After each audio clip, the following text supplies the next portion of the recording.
رضی صاحب، یہ جو منصوبہ ہے ایک ایسے وقت میں سامنے آیا ہے جب پاکستان شدید معاشی بحران کا سامنا کر رہا ہے، اور اگر دیکھا جائے تو آئی ایم ایف پروگرام کی بحالی کے جو امکانات ہیں وہ بھی کم ہی دکھائی دے رہے ہیں، اور خدشات جو ہیں دیوالیہ ہونے کے وہ بڑھ رہے ہیں۔ کیا اس کے تحت جو بیمار پاکستانی معیشت ہے اس کی بحالی ممکن ہے اور یہ قابل عمل ہے؟ دیکھیے، اس پہ بات کرنے سے پہلے ڈیفالٹ کا تو بالکل آپ ذکر نہ کریں کہ نام لیں۔ وہ کچھ لوگوں نے اپنی دکانداری کے لیے شروع کیا ہوا ہے، اور اگر ہم ڈیفالٹ کہیں تو ظفر موتی بھائی جیسے لوگ جو ہیں وہ باقاعدہ ڈنڈا لے کے مارنے کو دوڑتے ہیں۔ تو اس لیے بہتر ہے کہ میں صرف اس سے پہلے ایک ذکر کر دوں، پاکستان کے اندر بہت بڑا نام ہے جی داؤد فیملی کا۔ پاکستان کے اندر سوشل ویلفیئر کے جتنے بھی پروجیکٹ ہوں وہ اس فیملی کے نام کے بغیر مکمل نہیں ہوتے۔ ہمیں یاد ہے ہم پنجاب یونیورسٹی میں جب ہوتے تھے تو اس وقت ہم ایز اے اسٹوڈنٹ ان کے پاس جایا کرتے تھے، تو وہاں سے وہ 2 بسوں کی، 4 بسوں کی، 10 بسوں کی ڈونیشن دے دیا کرتے تھے۔ اتنے بڑے وہ ہیں۔ ان کے 2 فرزند ہیں اس وقت، یہ عالمی خبر ہے، وہ جو ٹائٹینک کو دیکھنے کے لیے اوشن گیٹ کمپنی کے نام سے وہ گئے ہوئے ہیں، ان کی آبدوز میں بیٹھ کے۔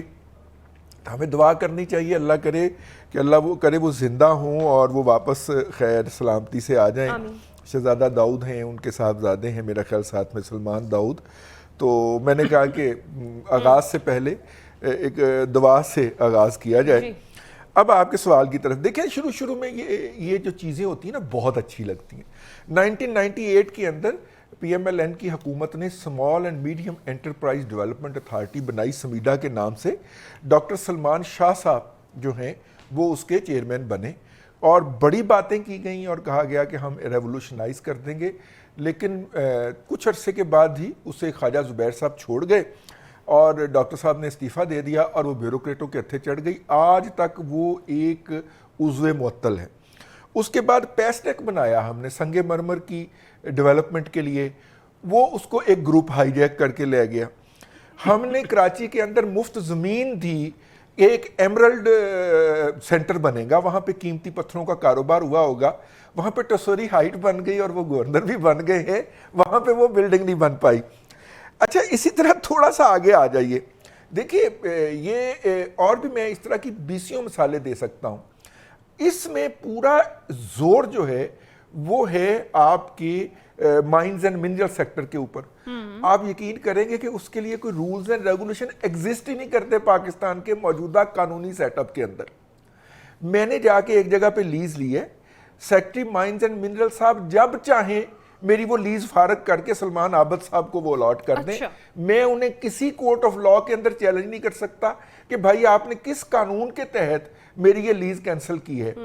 جب تک اس کے basic fundamental rules and regulation نہیں بنتے، یہی تو لڑائی ہے۔ بلوچستان میں ہے کیا؟ بلوچستان میں جو افسر اپوائنٹ ہو جاتا ہے وہ کسی زمین کی لیز جو ہے وہ وہاں پہ گن پوائنٹ سے لکھواتا ہے اور جا کے عالمی منڈی کے اندر یا ریجنل منڈی کے اندر تھرو اوے پرائسز پہ بیچ کے گھر چلا جاتا ہے اور آ کے لاہور کے اندر 4 کنال کا گھر بنا لیتا ہے۔ تو میرا مطلب ہے پہلے اس کے رولز اینڈ ریگولیشن، بھائی فنڈامنٹل کام کرنے کا ہے کہ مائنز اینڈ منرل کے پاکستان کے اندر کسی صوبے میں اور وفاق میں basic rules and regulation exist نہیں کرتے، جس کی بنیاد کے اوپر اگر آپ کی وائلیشن ہو۔ آپ کے ساتھ ریکوڈک میں کیا ہوا ہے؟ یہی ہوا ہے کہ ایک صاحب نے اس کی لیز الاؤ کر دی، دوسرے نے آگے کینسل کر دی، وہ کمپنی انٹرنیشنل لیٹیگیشن میں چلی گئی اور 10 ارب 50 کروڑ ڈالر کی ٹھک گئی ہے ہمیں، ٹھیک ہے؟ اور وہ اس کے اوپر الگ سے بات کریں گے، لیکن یہ بہت اہم ایشو ہے کہ آپ ایکسپیکٹ یہ کر رہے ہیں کہ جی ہم اگلے 3 سال کے اندر $100 بلین لے کے آئیں گے، اور یہ شیخ چلی کے خواب دیکھنا بہت اچھی بات ہے، دیکھنے چاہیے۔ علامہ اقبال نے خواب دیکھا تھا تو موجودہ پاکستان وجود میں آیا، ہمیں بھی دیکھنے چاہیے، لیکن اس کے لیے کوئی فنڈامنٹل تو ہو، کوئی بنیاد تو ہو جس کے اوپر ہم محل تعمیر کر رہے ہیں۔ مطلب وہ انڈا تو ہو جس سے چوزا نکلے گا، پھر چوزا مرغی بنے گا، پھر مرغی انڈے دے گی، پھر وہ بہت سارے چوزے ہوں گے، پھر بہت ساری مرغیاں آئیں گی اور ہم امیر ہو جائیں گے۔ بھئی انڈا تو ہو نا، یہاں پہ تو انڈا بھی ایگزسٹ نہیں کرتا۔ تو اس لیے یہ جو ہے مجھے اچھا لگا۔ یعنی آپ سمجھتے ہیں کہ حقیقت نہیں ہے، فسانہ ہے؟ نہیں، ایپیکس کمیٹی بن گئی، یہ بہت بڑی حقیقت ہے بھائی، کیا کرتے ہیں آپ؟ اس میں اتنے معززین لوگ شامل ہیں، ایگزیکٹو کمیٹی بھی بن گئی، اس کے اندر بھی بڑے معززین شامل ہیں، ریٹائر حضرات بھی شامل ہیں اس کے اندر، ایگزیکیوشن